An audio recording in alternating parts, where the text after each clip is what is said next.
안녕하세요. 컴퓨터 활용 능력 1급 필기 수험생 여러분 반갑습니다. 이번에는 자료 표현 방식 중에서 외부적 표현 방식을 보도록 하겠습니다. 외부적 표현 방식이라고 하는 아이는 우리가 실제로 사람들이 표현하는 문자 형태를 의미해요. 컴퓨터가 어떤 형태로 문자를 표현하는지를 우리가 나타내는 거고요. 얘네는 일종의 코드다 이렇게 생각하시면 돼요. 우리 첫 번째 시간에서 어떤 이야기를 배웠었냐면요. 이렇게 한 칸에 1이나 0이 들어갈 수 있는 array를 1비트라고 이야기를 했고요. 0이나 1 두 가지의 경우의 수가 들어갈 수가 있다라고 말씀드렸어요. 그래서 여기에서 표현되는 얘는 우리 true 또는 false라고 이야기를 했고, 또는 얘를 참이라고도 이야기를 했었고, 얘는 거짓이라고도 이야기를 했었어요. 이렇게 이야기를 했었는데 이걸 이용을 해서 뭘 할 수 있느냐면요. 문자열을 표현할 수 있는 코드를 나타낼 수가 있어요. 컴퓨터는 기본적으로 이진 연산을 한다 그랬죠. 근데 사람들은 그렇지 않거든요. 그럼 알파벳 A부터 시작해가지고 Z까지 표현하려면 이거에 매칭되는 코드가 있어야 돼요. 그래서 얘네 코드를 몇 개의 비트로 표현할 것인지에 따라서 구분하는 겁니다. BCD는 뭘 의미하는 거냐면 앞에 있는 B는 바이너리입니다. 바이너리는 이진이라고 하는 의미고요. 뒤에 있는 D는 데시멀, 즉 10진이라는 의미예요. 자, 이진이라고 하는 거는 이진수로 표현된 것을 뭐로요? 데시멀, 10진화해서 표현하겠다라는 의미예요. 그래서 얘네는 총 몇 개의 비트를 이용을 하냐면 총 6개의 비트를 이용합니다. 6개 비트니까 칸이 몇 개예요? 6개예요. 하나, 둘, 셋, 넷. 몇 개야? 하나, 둘, 셋, 넷, 다섯, 6개. 이렇게 6개를 표현을 하고요. 이 중에 앞에 있는 2개는 뭘로 쓰냐면은 존 비트라고 하는 애로 써요. 우선은 그냥 적어 놓을게요. 두 번째 있는 얘네들을 우리 뭐라고 하냐면 디짓 비트라고 이야기를 해요. 얘가 뭐냐? 만약에 제가요, 알파벳 A를 컴퓨터에 입력을 해요. 그러면 키보드에서 딱 누르는 순간 키보드는 얘네를 이진수로 변환을 해서 컴퓨터에 입력합니다. 어떻게 표현하느냐? 우선은 존 비트에서 얘네의 형태를 정의해요. 얘가 숫자인지 알파벳 대문자인지를 정의하거든요. 그래서 일반적으로 대문자는 0, 1로 시작합니다. 그리고 얘가 대문자의 첫 번째 글자이기 때문에 0000 이렇게 표현하는 거예요. 여러분들이 키보드 A를 누르는 순간 키보드가 기계적으로 010000이라고 하는 디지털 신호를 보내요. 아주 빠르게. 됐죠? 그럼 B는 어떻게 될까? 여기에 B를 쓴다 그러면 얘는 01의 두 번째 글자니까 0001 이렇게 되는 거예요. 이렇게 해가지고 문자를 대체할 수 있는 코드를 표현하는 것을 외부 표현 방식이라고 이야기를 한다. 총 6칸이라고 이야기를 했죠. 제가 표를 하나 만들어서 이야기를 해보도록 할게요. 1, 6개 이렇게 되면 앞에 2개는 존 비트라고 표현을 하고요. 뒤에 있는 4개는 디짓 비트라고 해서 실제 데이터가 표현되는 그러한 구간이 됩니다. 그러면 여러분들 앞에서 잠깐 이 하나의 비트가 표현할 수 있는 값은 2가지라고 이야기를 했고 여기에 처음에 0, 0, 0, 0, 0, 0부터 시작해서 완전히 채워지는 1, 1, 1, 1, 1, 1. 몇 개야? 맞아? 3개, 3개, 6개 맞네요. 여기까지 될 때까지의 이진수로 표현할 수 있는 경우의 수가 몇 개일까요? 이걸 계산하는 방법이 아주 간단하게 있는데요. 우선은 여러분들 한 칸짜리를 생각을 해볼게요. 첫 번째 시간에서 잠깐 봤던 내용인데 만약에 한 칸짜리다. 이렇게 되면 0하고 1 두 가지만 있잖아요. 그래서 얘네를 우리가 2의 몇 승으로 표시를 하냐면 이 한 칸이니까 2의 1승이에요. 자, 2의 1승은 얼마? 얘는 2가 되겠죠. 이번에 두 칸을 준다 그러면 이때는 2의 2승이에요. 칸이 2개이기 때문에. 그럼 뭐가 나와요? 4가 나오죠. 선생님 왜 4가 나오는지 모르겠어요. 그치? 자, 00, 그 다음에 01, 10, 11. 이렇게 총 4가지의 경우수가 나오잖아요. 그래서 다른 거 따지지 말고 그냥 칸수를 승수로 표현하면 돼요. 2의 승수로만 표시하면 됩니다. 됐죠? 자, 그러면 얘는 6칸이니까 2의 6승이에요. 2의 6승이 뭘 의미하는 거죠? 네, 2의 6승이라고 하는 거는 2를 6번 곱했다는 의미예요. 됐어요? 한번 곱해 볼게요. 자, 2, 또 2, 2. 자, 2는 4, 4, 2, 8, 8이 16, 16에 2는 32, 32, 2는 64 이렇게 되는 거죠. 됐어요? 그러면 이 BCD 코드는 내가 표현할 수 있는 문자의 종류가 몇 가지? 64가지가 되는 거예요. 그러면 여러분들이 쓰고 있는 이 많은 문자들을 얘로 표현할 수 있을까요? 없을까요? 표현 못하죠. 초기에는 가능했어. 왜? 미국에서 만들었기 때문에 미국 애들이 쓰는 영어나 숫자 64가지만 표현할 수 있으면 됐거든. 근데 이게 부족했던 거야. 그래서 미국에서 아메리칸 스탠다드 코드를 하나 만들어요. 얘는 비트를 하나 더 늘립니다. 그래서 얘는 7비트가 돼요. 그럼 2의 7승이니까 뭐가 돼? 얘는 128개의 문자를 표현할 수 있어요. 근데 얘도 문제야. 128개? 우리 한글하고 한자까지 다 포함하려면 어떻게 해야 돼? 할 수가 없죠. 그래서 나온 것이 뭐가 되느냐 하면 2의 8승에 해당하는 확장형 아스키 코드, 즉 EBCD기 코드가 나오게 됩니다. 얘는 8비트예요. 오케이? 자, 근데 이거 가지고도 안 돼. 왜? 인터넷이 되면서 전 세계의 언어를 다 표현해야 돼. 그 언어 수가 열나 많거든. 그래서 나온 게 우리가 쓰고 있는 지금 2의 16승에 해당하는 6만 5천 자를 표현할 수 있는 유니코드인 거예요. 그래서 인터넷이 발달하면서 개발된 것이 바로 유니코드다. 이렇게 생각하면 됩니다. 얘네를 암기를 해주셔야 됩니다. 완전 자주 출제된다 그런 건 아니지만 여기 보시면 아시겠지만 골고루 출제가 되고 있어요. 그럼 알아야 되겠지. 자, 우선은 첫 번째부터 정리합니다. 자, 제일 먼저 나온 게 뭐라고요? 순서도 아셔야 돼요. BCD가 먼저 나왔어요. BCD가 나왔는데 얘는 몇 개라고요? 6개 비트라고요. 몇 개요? 2개의 존비트와 4개의 디지비트로 표현되고요. 자, 그 다음에 나온 게 뭐예요? 네, 아스키 코드라고 이야기합니다. 아스키, 아메리칸 스탠다드 코드고요. 얘는 7비트예요. 자, 이제부터 존비트가 하나씩 늘어나요. 존비트는 뭐였어? 문자 코드를 구분하는 애였죠. 얘가 존비트, 얘가 디지비트예요. 근데 얘는 미국 애들이 쓰는 거기 때문에 실제로 27, 2의 7승 하니까 128가지밖에 못 썼어요. 그래서 얘를 확장한 것이 바로 확장형 BCD 코드인 EBCD이 나오게 된 거예요. 그래서 EBCD는 얘는 8비트를 쓰고요. 여기에서 8비트니까 뭐가 되는 거야? 이번에는 4, 4 이렇게 됩니다. 이렇게 기억하시면 돼요. 그 다음에 이제 유니코드로 가게 되는데 유니코드는 이제 16비트니까 그냥 이렇게 따로 구분을 하시면 돼요. 자, 이렇게 보시면은요. BCD, ASCII, EBCD 이 순서만 기억하시고 6, 7, 8만 기억하시면 됩니다. 그래서 얘는 2의 6승, 2의 7승, 2의 8승에서 얘는 몇 가지예요? 64가지고요. 얘는 128가지고요. 얘는 256가지를 표현할 수 있다까지 기억하시면 끝이에요. 유니코드는요. 2의 16승으로 해서 6만 5천 자 정도를 표현할 수 있다까지만 기억하세요. 실제로 우리가 시험 문제 나오는 아이들은 이 숫자가 나오게 됩니다. 됐죠? 자, 요거 기억 좀 해주세요. BAE예요. BAE, BAE 이 순서대로 간다는 거. 자, 그럼 문제를 한번 살펴보도록 하겠습니다. 아스키 코드에 대한 설명으로 틀린 것은 그랬어요. 아스키 코드는 뭐였어요? 두 번째 나왔어. 그래서 7이야. 6부터 시작이야. 6, 7, 8 이렇게 되는 거죠. 두 번째 나왔으니까 당연히 7이야. 2의 7승이니까 어떻게 된다? 128가지 된다. 그리고 존비트가 하나 늘었다. 맞죠? 2비트의 에러 검출 비트, 1비트의 에러 교정 비트를 포함한다 그랬는데요. 이거는 잘못된 표현입니다. 확장 아스키 코드는 8비트를 사용하여 문자를 표현한다. 맞았고요. 이 아스키를 지금 제가 말씀드린 대로 우리가 지금 7개의 비트로 기억을 하잖아요. 근데 이걸 정보 처리에 가면은 뭐라고 이야기를 하냐면 총 8개 비트로 표현한다고 이야기를 해요. 왜냐하면 하나의 에러 검출 비트가 포함이 됩니다. 에러를 검출할 수 있는 하나의 비트가 더 붙어요. 그러니까 실제로 우리가 문자를 표현할 수 있는 것만 컴안에서 배우는 거예요. 그래서 얘는 7이에요. 그것만 아세요.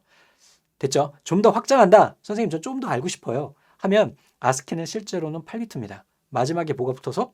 바로 페리티 비트라고 하는 오류 검출 코드가 붙어서. 됐죠? 근데 컴안에서는 거기까지 몰라도 돼요.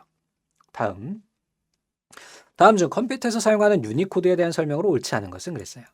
세계 각국의 언어를 사용할 수 있기 위해서 썼다. 8비트의 문자 코드인 아스키 코드를 32비트로 확장했다 그랬는데 우선 아스키는 몇 비트예요? 네, 7비트였죠.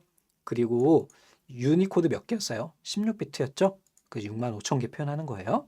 한글은 조합형, 완선형, 옛글자를 모두 표현할 수 있다. 최대 6만 5천 자를 표시할 수 있다. 어렵지 않죠? 자, 다음 중 컴퓨터의 문자를 표현하는 코드책에 대한 설명으로 옳지 않은 것은 BCD는 64가지. 자, 유니코드는요, 전 세계 각국의 언어를 4바이트 책의 언어로 표현한다 그랬어요. 우리는 얘네를 비트로 외웠는데 바이트가 나왔어요. 그래서 앞에서 잠깐 제가 말씀드렸었죠. 8비트가 8개의 비트가 모이면 얘가 1바이트다라고 이야기를 했어요. 그러면 곱해보면 돼요. 4바이트니까 곱하기 8하면 알죠. 4, 8이 32. 우리 유니코드는 몇 비트라 그랬어요? 16비트요. 32비트 아니죠? 그래서 얘가 틀린 거예요. 난이도가 굉장히 높네요. 그치? 아스키 코드 128개, EBCD고는 256개. 이렇게 숫자로 기억하시면 됩니다. 다시 한번 이야기 드려요. B, A, E 이렇게 되는 거고요. 얘가 6, 7, 8 요래 되는 겁니다. 아셨죠? 그래서 얘는 64가지, 얘는 128가지, 얘는 256가지다. 이렇게 기억하시면 되겠습니다. 그래서 여기까지 해가지고 우리 왕도목 세 번째 포인트인 자료의 표현 방식 중에 외부적 표현 방식을 살펴보았습니다. 감사합니다.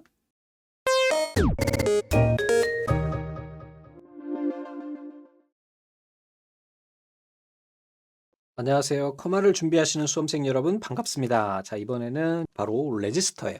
앞에서 우리 마이크로 프로세서라고 하는 CPU를 배웠고요. 우리가 공부를 할 때는 계층적으로 공부하시면은 좀 쉽게 우리가 이해할 수가 있는데요. 컴퓨터 구조가 어떻게 되어 있는지 간단히 한번 그려보고 이야기를 드려볼게요. 그림이 예쁘진 않아도 이해를 부탁드립니다. 항상 맨 위에 뭐가 있냐? 사람하고 똑같이 생겼어요. 그래서 우리가 컴퓨터를 설계할 때 사람을 모티브로 했거든요. 여기에 CPU가 있고요. 그 다음에 이 아래 뭐가 있냐면 요 아래 주기억 장치인 램이 있어요. 그리고 요 아래 보조기억 장치인 요즘에 많이 쓰는 SSD가 있고요. 그 다음에 이 팔에 뭐가 붙어 있느냐? 바로 입력 장치, 그 다음에 출력 장치가 있고요. 다리가 달려 있어요. 기타 등등 장치들이 되겠죠. 제가 예전에는 여기다 막 고추도 그리고 그랬는데 그렇게 할 수는 없고 지금은 그래서 이렇게 구성이 돼 있다 해서 입력 장치는 여러분들 뭐가 있냐면은 바로 키보드나 마우스 같은 거. 그다음에 아웃풋 장치는 뭐 모니터나 뭐 프린터 뭐 이런 아이들이 있다 이렇게 생각하시면 됩니다. 그러면 우리가 앞에서 마이크로 프로세서라고 하는 CPU를 배웠는데요. 이 마이크로 프로세서가 뭔가 처리하려면 계산을 하려면 어떻게 되느냐? 여러분들이 스마트폰에 앱을 설치해요. 그럼 얘가 안에 있는 플래시 메모리에 저장이 됩니다. 우리 컴퓨터는 SSD고 둘 다 이제 플래시 메모리예요. 똑같은 종류인데 그 앱이 여기에 저장이 돼요. 그럼 여러분들이 화면에서 딱 터치하죠. 그럼 바로 확 뜨나요? 아니죠. 조금 걸려요. 가벼운 프로그램 같은 경우는 바로 실행이 되겠지만 좀 무거운 프로그램, 게임 같은 경우는 뭐 몇 분도 걸릴 수가 있어요. 실행되는데요. 마찬가지, PC에서도 마찬가지인 거예요. 그래서 우리가 뭔가 프로그램을 설치했다라고 하는 거는 SSD에 들어있는 거고요. 얘를 실행한다라고 하는 개념은 여기에 있는 내용을 주기억 장치로 가져온다는 개념이에요. 아셨죠? 주기억 장치로 가지고 오는 이유는 뭐냐? 메모리 속도가요. 그냥 쉽게 간략하게 말씀드리면 얘가 처리 속도가 100이면 얘는 10이고요. 얘는 1이에요. 그러면 CPU가 여기서 바로 SSD나 여러분들 스마트폰 내에 있는 기록 장치에서 가져오게 되면 아무리 CPU가 빠르단들 SSD가 느려버리면 자료를 늦게 주면서 전체적인 시스템 성능이 어떻게 돼요? 1이 돼버리고 말죠. 어떤 내용인지 아시죠? 얘가 자료를 제대로 못 줘. 그러면 CPU는 100을 할 수 있는데 1밖에 못 하는 거야. 그래서 나온 게 바로 프로그램 내장 방식이라고 하는 개념이 나오게 되는 거고 여기에서 이제 바로 램이라고 하는 애가 나오는 거예요. 주기억 장치에 얘가 올라갑니다. 그럼 얘를 실행됐다고 하죠. 그럼 여러분들은 화면에 얘 앱을 보거나 프로그램을 보는 거예요. 이 상태에서 CPU가 얘를 요청해요. 야, 자료 가져와. 내가 처리해 줄게. 그런데 보니까 여기서도 10배 차이가 나. 그러면은 결과적으로 어때요? CPU 자체가 10밖에 처리를 못하게 돼. 그래서 나온 게 뭐냐면 아직 우리가 배우진 않았고 다다음 시간에 배우게 되는데 여기에 우리 캐시 메모리라고 하는 애를 써요. 얘는 속도가 약 50 정도 된다고 합시다. 캐시 메모리가 있어. 그러면 이 CPU가 자주 요청하는 애도 있어요. 그지? 그럼 걔네를 캐시에 올려두고요. 잘 요청하지 않는 애는 여기다 놔요. 그래서 자주 사용하는 애는 이렇게 가지고 오고 아닌 애들은 이렇게 왔다 갔다 하면서 CPU의 성능을 100이지만 50까지는 커버하게 만들었어요. 그런데 생각해 보니까 아니 CPU가 열나 비싼데 저거를 내가 지금 캐시 메모리 하나로 어때? 50밖에 역할을 못하게 된 거예요. 그지? 그래서 나온 게 바로 레지스터예요. 레지스터는 이 캐시 메모리를요. 예전에는 별도 바깥에다가 꽂았습니다. 초창기에 386, 486 나올 때까지 야, 근데 이게 586 여러분들이 알고 계신 펜티엄 모르지? 그제 요즘에는 그렇게 이름 안 붙이니까 얘네가 나오면서 CPU에 얘네를 박아요. 그럼 어때? 여러분들 학교를 다니는데 여기가 우리 자취집이고 여기가 학교야. 왔다 갔다 하려면 어때? 힘들죠? 그래서 어디에 있어요, 여러분들? 보통 기숙사에 들어가죠. 기숙사에 있으면 어때?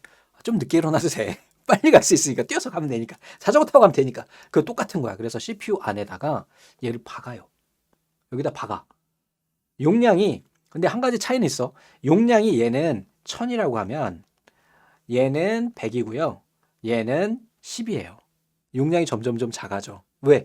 클 필요가 없어. 왜? 자주 요청하는 애들만 올려놓고 빨리 넣었다 뺐다 빨리 넣었다 뺐다. 즉 속도만 빠르면 돼. 맞습니까? 그래서 얘네를 적은 용량의 빠른 메모리를 여기다 받게 돼요. 얘가 레지스터예요. 얘가 왜 중요하냐면 이 그림이 사실은 컴퓨터 일반의 끝이에요. 얘네를 이제 점점 뜯어서 더 많이 보면 정보 처리 기사나 좀 더 난이도 높은 애들을 보겠지만 우리 커말에서는 이 정도까지는 알고 계셔야 돼요. 왜냐하면 좀 있으면 우리 캐시 메모리 시험 문제 엄청 많이 나오고요. 뒤에 우리 가상 메모리라고 하는 애 나오거든요. 바로 이 그램을 기반으로 해요. 그리고 입출력 장치도 여기에서 모든 게 끝나는 거야. 아셨죠? 자, 이렇게 구성이 돼 있다는 거죠. 요 안에 들어가게 됐어. 뇌 안에. 그래서 빠른 메모리가 된 겁니다. 그래서 CPU가 100이면 얘가 CPU가 안으로 들어가면서 50이었지만 약 90까지 커버할 수 있는 정도의 속도를 얘를 커버해 주는 거예요. 궁극적인 목적은 뭐야? 내가 프로그램을 빨리 실행할 수 있도록 해주는 게 바로 레지스터의 역할이 됩니다. 하지만 제가 이 이야기를 드린 이유는 바로 뒤에 이어서 나오는 내용들이 다 얘와 연결이 되기 때문이고 얘를 모르면 진도가 나가지 않기 때문이에요. 자, 그래서 CPU 내에서 연산 결과를 중간에 저장하는 것. 저장해도 되고요. 그 안에 어떤 데이터가 들어갈 수도 있고요. 다양해요. 그래서 그걸 구분하는 게 바로 뭐야? 좀 전에 이야기했던 제어 레지스터와 연산 레지스터를 구분하는 거예요. 하지만 커말에선 나누지 않아. 자, 우선 첫 번째 나오는 애 이제 누산기라고 하는 애가 있어요. 앞에 시간에 잠깐 봤는데 예를 들어서요. 우리 7이랑 17이랑 더해요. 그러면 7이 14 해가지고 4 되고요. 하나 여기에 우리가 자리 올림수 1을 넣죠. 그럼 CPU 내에서 덧셈은 할 수 있는데 제 자리 올림을 잠깐 보관해야 돼. 계속 가지고 있을 건 아니야. 그냥 잠깐 쓰고 말 거야. 얘가 바로 누상기예요. 그래서 내가 연산 결과를 일시로 잠깐 저장해 놓는 것, 얘를 누상기라고 이야기합니다. 프로그램 카운터 여러 번 이야기 드렸죠. 프로그램 순서가 1, 2, 3, 4 뭐 이렇게 쭉 있을 경우에 여기에서 내가 지금 두 번째 프로세스를 처리하고 있어. 그러면 다음에 처리할 애가 대기하고 있어야 되겠지. 레디하고 있어야 되겠지. 레디할 때 필요한 게 뭐가 있어? 어떤 처리를 하려면 얘한테 데이터가 제공이 돼야 돼요. 어디? 바로 주격 장치에서 데이터가 제공이 돼야 되는데 그 데이터의 위치를 미리 파악하고 있는 거예요. CPU가. 그러면 어때요? 3번이 딱 왔을 때 동시에 얘를 가져올 수 있겠지? 그럼 처리가 빨라지겠지? 그래서 얘가 시험 문제에 열나 많이 나오는 거야. 프로그램 카운터가. 아셨죠? 얘는 프로그램이 다음에 실행할 명령어 데이터의 번지를 기억해요.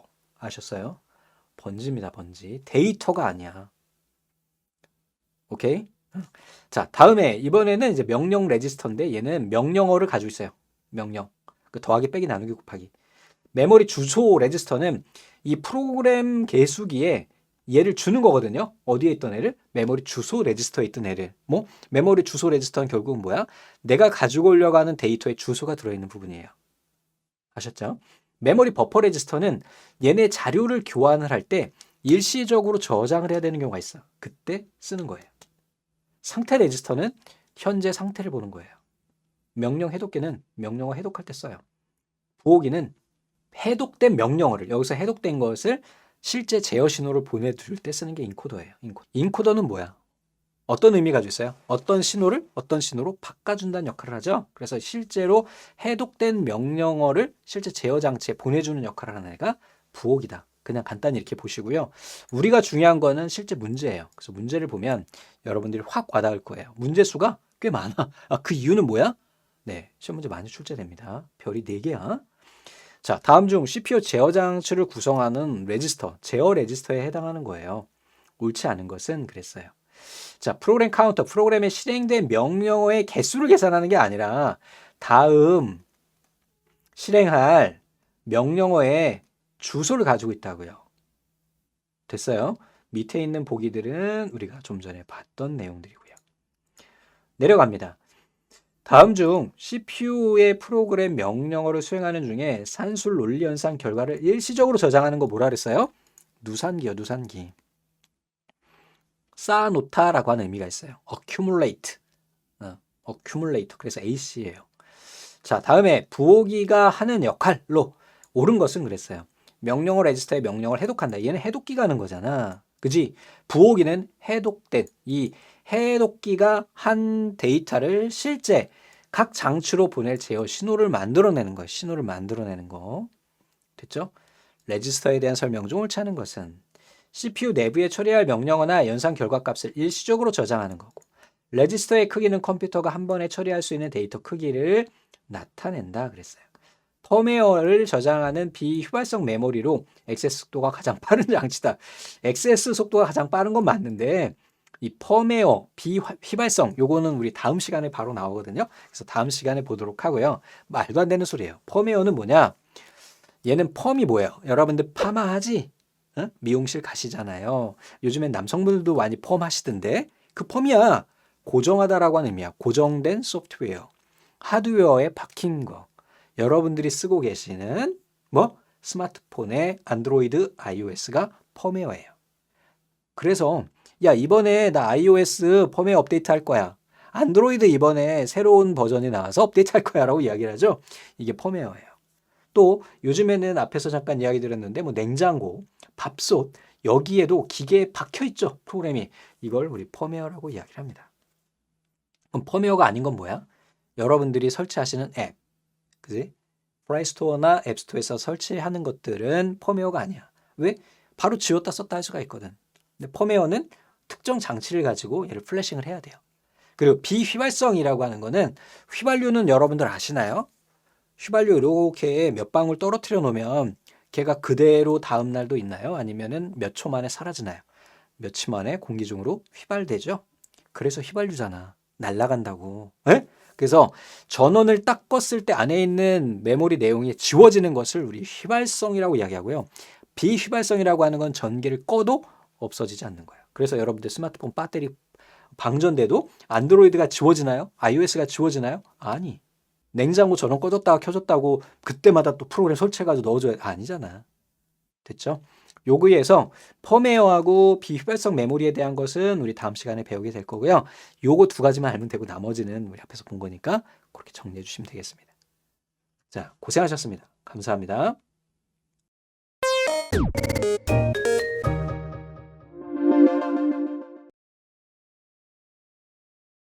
컴퓨터 활용 능력 1급 필기 시험 준비하시는 수험생 여러분 반갑습니다. 자, 이번 시간에는 주기억 장치가 되고요. 이 주기억 장치도 시험 문제에 꽤 자주 출제됐던 아이예요. 최근에는 좀 빈도가 좀 줄기는 했는데 중요한 아이입니다. 앞에서 잠깐 언급을 했었어요. 레지스터 이야기하면서 이야기를 드렸었는데 우선은 주기억 장치에는 크게 롬이라고 하는 친구하고 램이라고 하는 친구가 두 가지가 있어요. 그래서 롬이라고 하는 애는 리드 온리 메모리예요. 단순히 읽을 수만 있습니다. 그래서 핵심적인 거는 비휘발성이에요. 비휘발성. 앞에서 잠깐 이야기 드렸지만 우리 휘발이라고 하는 거는 날아간다는 의미입니다. 이 어떤 기준에서 날아가는 거냐면은 전기가 스위치가 온일 때는 남아 있다가 오프하게 되면 안에 있는 내용이 모두 지워지는 거예요. 예로 여러분들이 컴퓨터나 스마트폰을 하다가 배터리가 다 나갔어. 그럼 꺼지죠. 그러면 내가 유튜브 보고 있던 게 딱 스마트폰 켜면 다시 나와요? 이거 위치는 나오지. 하지만 유튜브라고 하는 앱은 다시 실행을 해야 되잖아요.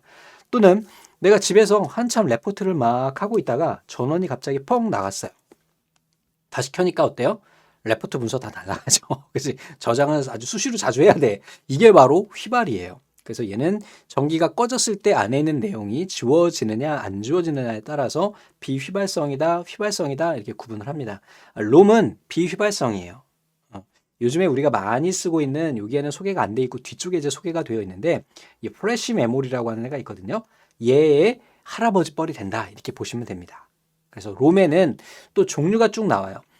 마스크롬. 요즘에 여러분들 마스크 많이 쓰고 다니시죠? 이 마스크라고 하는 거는 덥다라고 하는 의미가 있잖아요. 그래서 얘는 이 롬도 칩처럼 생겼어요. 그 칩을 만들 때 얘를 같이 생산해 버리는, 만들 때 아예 안에다 프로그램을 넣어 버리는 이런 것을 우리 마스크롬이라고 하고요.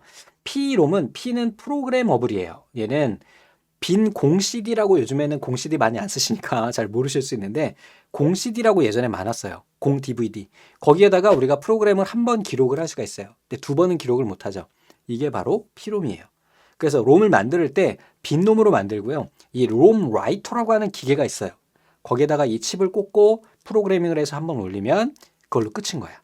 이 롬을 다양한 형태로 우리가 쓸 수는 있는데 한 번만 기록이 가능한 거죠. 이제 두 번째 이제 나오는 애가 바로 EP롬이라고 하는 애예요. EP롬은 여기에 있는 E는 Erasable이에요. 지울 수가 있는 거야. 그래서 예전에 우리 CD 보면 공 CD가 그냥 CDR이라고 우리가 판매를 하고요. 그 다음에 이렇게 썼다 지웠다 할 수 있는 CD가 또 있었거든요. 그래서 걔를 CDRW라고 이야기를 하지요.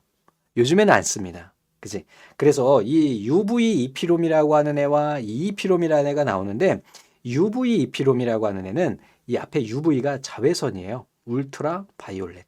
그래서 자외선을 이용을 해가지고 안에 있는 내용을 지울 수가 있어요. 제가 나중에 편집할 때 요 UV EP롬 칩을 올려드릴게요.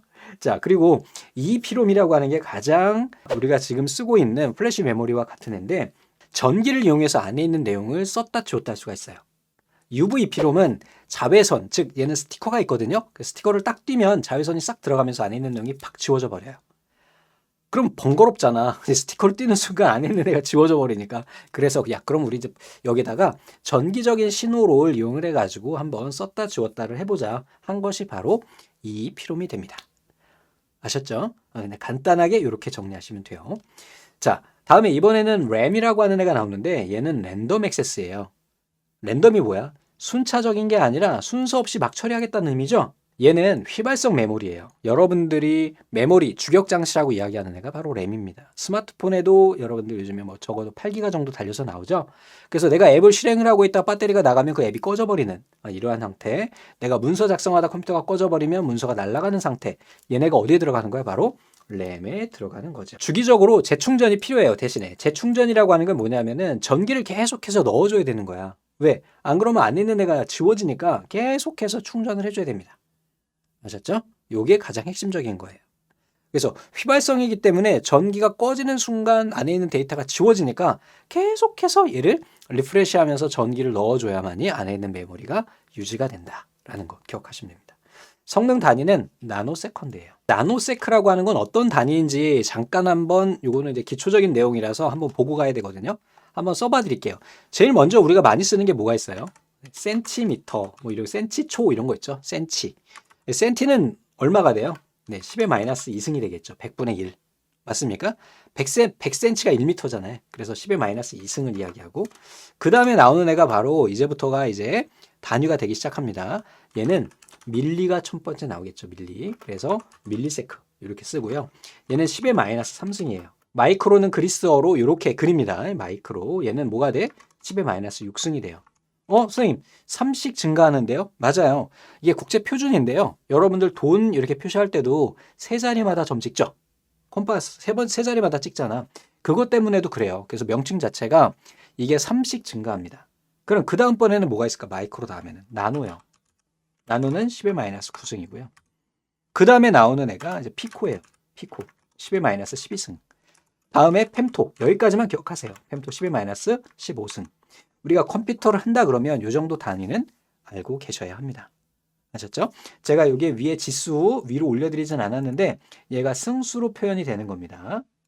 어떻게 되는 거냐? 요렇게 10의 마이너스 3승 나머지도 다 이렇게 되는 거예요. 그러면 나노세크니까 뭐예요? 10의 마이너스 9승만큼 빠른 거예요. 지금은 더 빨라.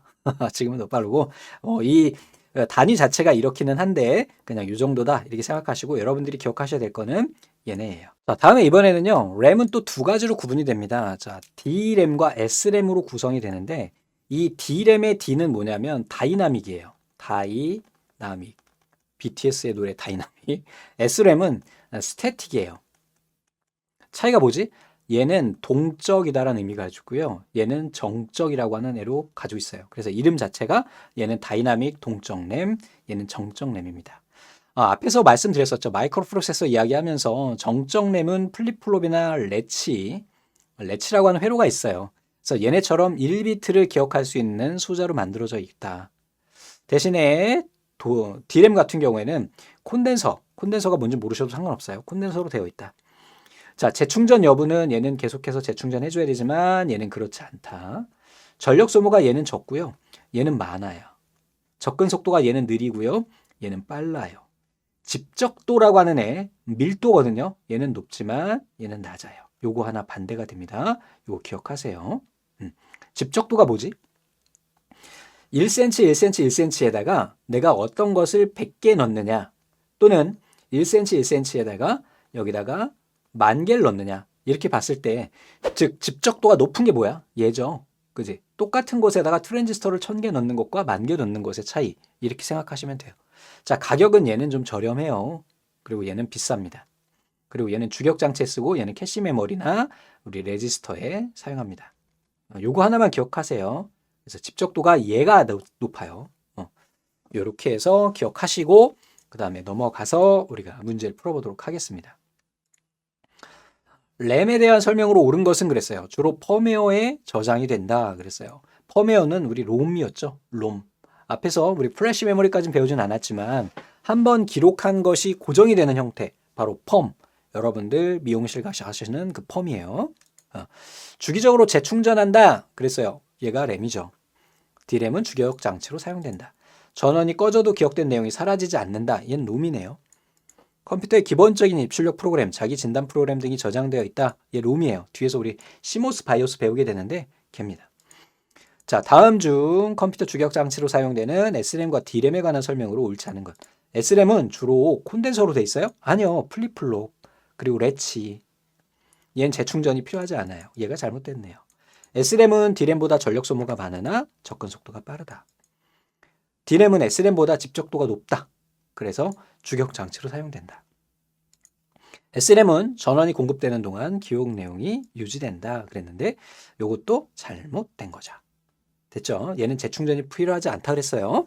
자, 그러면 여기까지 해가지고 우리 이번 포인트 마무리하겠습니다. 감사합니다.